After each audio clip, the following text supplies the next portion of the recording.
तो एक बार आप सभी का फिर स्वागत है हमारे यूट्यूब चैनल MS क्रिएशन में और हमारे चैनल की नई सीरीज़ इंटरव्यू गॉन राइट के एपिसोड 2 में। तो सबसे पहले एक बात उन लोगों से जिन्होंने अभी तक इसका पार्ट 1 नहीं देखा है, डिस्क्रिप्शन में लिंक होगा, पहले जाइए पार्ट 1 देखिए, फिर इस वीडियो पर दोबारा आओ, वीडियो ज़रूर देखनी है।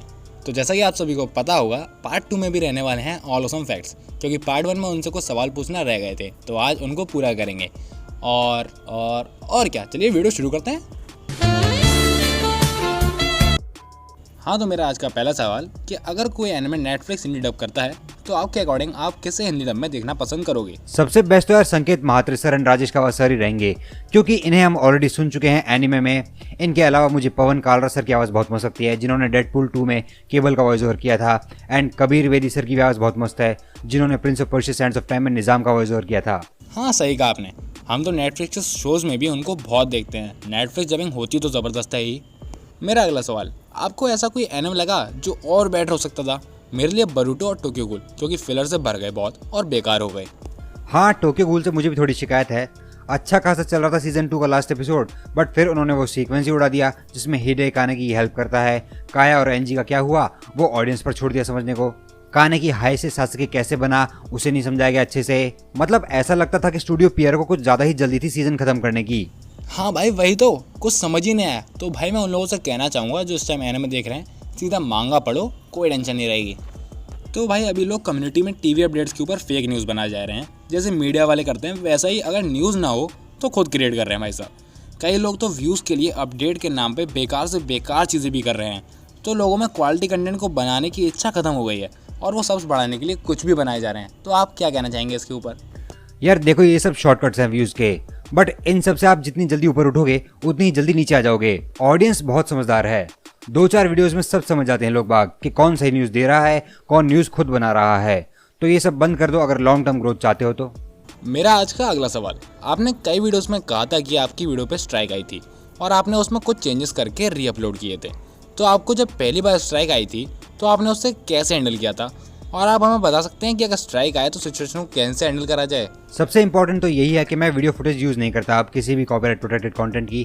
न्यूज़ वाले में फिर भी कभी बार कर लेता हूँ, क्योंकि वीडियो फुटेज पर आई स्ट्राइक आप बिना अमेरिकन लॉयर हायर किए नहीं रिजॉल्व कर सकते हो। मैं ट्राई कर चुका हूँ।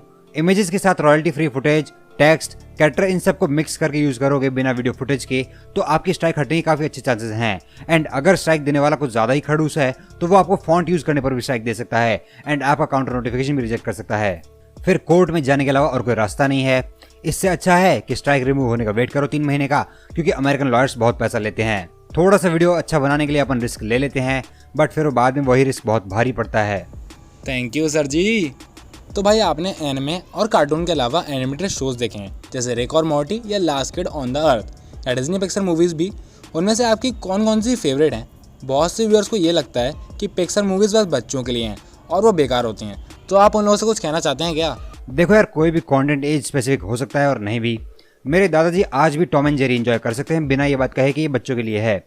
मेरी मम्मी को शिनचैन बहुत पसंद है, पापा को तकेशीस कासल बहुत पसंद है। दिक्कत कंटेंट की नहीं है।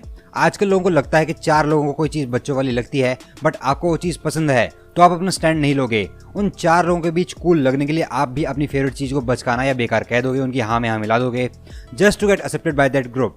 और यही ये नैरेटिव चेंज होता है। फिर हम घर आकर पेरेंट्स को बोलते हैं कि क्या आप भी सोसाइटी के प्रेशर में जी रहे हो, जबकि भाई तू खुद अभी थोड़ी देर पहले उस सिचुएशन को झेल कर आ रहा है। बचपन की चीज़ें पूरी जिंदगी साथ रहती है। जो चीज़ें आप बचपन में एंजॉय करते थे वो नो डाउट आपको बचकानी लग सकती हैं, सबको लगती हैं, बट उसे इतनी सी बात पर रिजेक्ट कर देना is not a good thing. Pixar की मूवीज मैंने भी बहुत एंजॉय करी है यार, एंड अब भी मैं आराम से एंजॉय कर सकता हूँ, कोई बड़ी बात नहीं है। ऐसी तो कोई बचकाने वाली चीज़ नहीं है उसके अंदर। 4 दिन के चोचले हैं सब सोशली करेक्ट साउंड करने वाले। आज से 10 साल बाद अगर कोई कहे कि उसे छोटा भीम पसंद था तो भाई कोई बड़ी बात नहीं है, क्यों नहीं हो सकता पसंद। वो आज वो चीज़ एंजॉय कर रहा है, वो वही तो कल जाके उसकी मेमोरी बनेगी। महान आत्मा अभिषेक उपमन्यु ने कहा है कि यही बातें तो बाद में याद आएगी। तो ये सब आपका स्टेट ऑफ माइंड है। बचकानी लगती हैं तो बचकानी चीज़ें क्या एंजॉय नहीं कर सकते क्या आप लोग? सब करते हैं। कोई चीज़ किसी के लिए बचकानी है तो कोई चीज़ किसी के लिए नहीं है, बट किसी की चॉइस पर उसका मजाक उड़ाना या प्रेशर डाल के उसका ओपिनियन चेंज करना is not a correct thing. And by the way, मेरी फेवरेट सीरीज साउथ पार्क है, फैमिली गाय और सिम्पसन्स भी है। रिक एंड मॉर्टी भी अच्छी है, बट रिक एंड मॉर्टी की मैंने सभी सीजन नहीं देखे हैं, मैंने सिर्फ 2 ही सीजन देखे हैं उसके। हाँ, जैसे कि पावर रेंजर्स पहले कितना मज़ा आता था, लेकिन यार अब इतना नहीं आता। लेकिन जब उसकी स्टोरी को याद करने बैठते हैं तो यार आता है यार कितनी अच्छी थी। तो चलिए बढ़ते हैं आज के इंटरव्यू के अपने अगले सवाल की तरफ। आपने चैनल पे इतनी सारी वीडियोस अपलोड की हैं, तो उसमें से कुछ चलती हैं और कुछ चलती नहीं हैं। तो आपके 300K तक के सफ़र में आपने ऐसे मौक़ों से क्या सीखा है? मेरा एक्सपीरियंस तो यही है कि YouTube is a risky platform. ये कब आपका वक्त बदल दे, जज्बात बदल दे, कुछ नहीं कह सकते। ये आपको एक ही दिन में बीबी की वाइन जैसा हिट कर दे तो एक ही पल में आपको बर्बाद कर दे। तो मैं तो इस प्लेटफॉर्म को एज अ सेकेंडरी सोर्स चला रहा हूँ एंड बैकअप के लिए दूसरे चैनल भी डेवलप कर रहा हूँ, क्योंकि लास्ट स्ट्राइक आई थी मेरी अप्रैल में। उसके बाद से यूट्यूब का एल्गोरिदम ज़्यादा सपोर्ट नहीं करा मेरे चैनल को।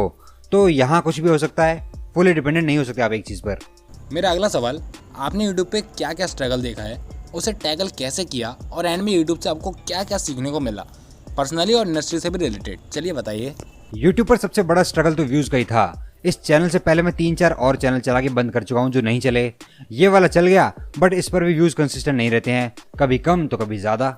सेकंड सबसे बड़ा स्ट्रगल है कॉपीराइट स्ट्राइक का, और थर्ड सबसे बड़ा ऑडियंस रिटेंशन का, क्योंकि वो कम होगी तो वॉच टाइम भी कम होगा, एंड अगर वॉच टाइम कम हुआ तो फिर यूट्यूब सपोर्ट नहीं करता, फिर चाहे CTR कितना ही हाई हो।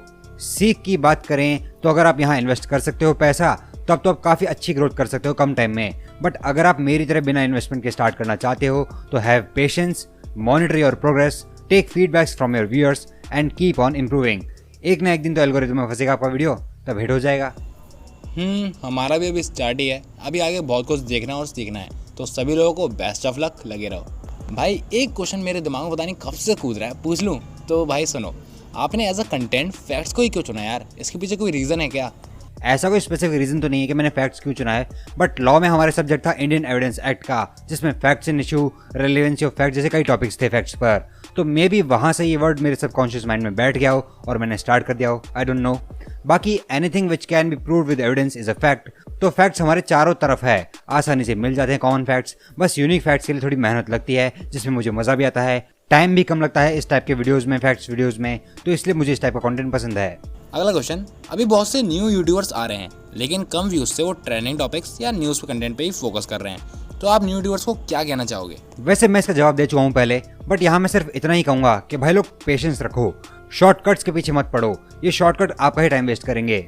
हाँ, बट वी थैंक्स सर हमारे इंटरव्यू में आने के लिए, और आई होप तुम सभी को भी बहुत कुछ जानने को मिला होगा। तो ऐसे ही इंटरव्यूज बीच बीच में आते रहेंगे, तो इसके लिए चैनल को सब्सक्राइब करो। आप चैनल की बाकी वीडियोस को भी चेकआउट कर सकते हैं, और जिनको और ऑसम फैक्ट्स के चैनल के बारे में पता नहीं है, तुम लोग उनके चैनल का कंटेंट भी काफ़ी ऑसम है। और यार देखो क्या बताऊँ उनके बारे में, कितनी तारीफ कराओगे। और भाइयों, अगर वीडियो पसंद आई हो तो लाइक ठोक देना, और अपने थॉट्स कमेंट में बताना मत भूलना। तो अब जल्दी मिलेंगे किसी और नई वीडियो के साथ इसी चैनल पे, तो सब्सक्राइब ज़रूर कर दो।